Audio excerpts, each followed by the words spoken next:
So let's see here. So kind of going through just one more example of this. All right. So suppose I start with a liquid at point A. Okay.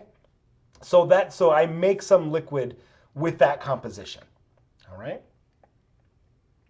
And I know then that the initial composition of the liquid will be at A1. However, A1 prime will give me its concentration in the vapor. Okay.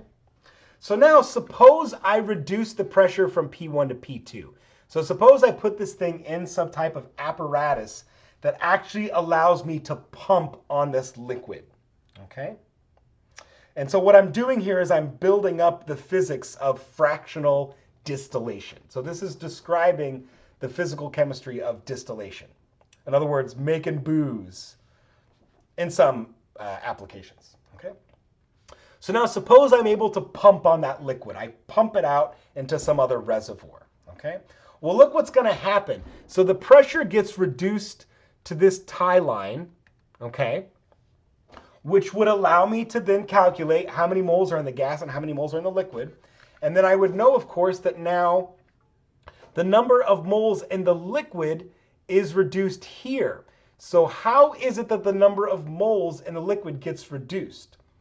Well, that's because as I'm pumping out that vapor, more of the liquid has to now evaporate. And in this case, more of A is evaporating because A is more volatile. Okay? And so what that means now is more of this A has to evaporate out of the liquid, so the concentration of A in the liquid gets reduced.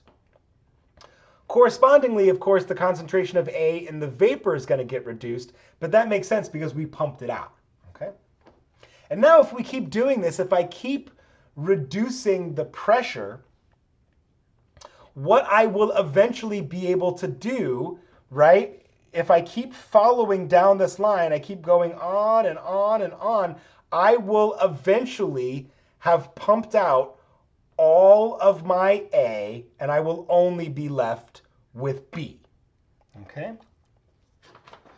So, in other words, I can keep doing this. I can keep reducing the pressure and keep making more and more of these tie lines.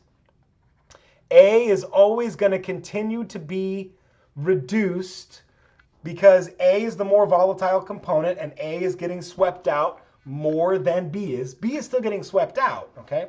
But A is getting swept out more than is B.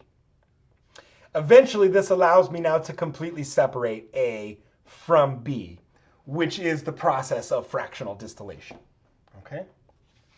So I can also look at this in terms of a temperature composition diagram.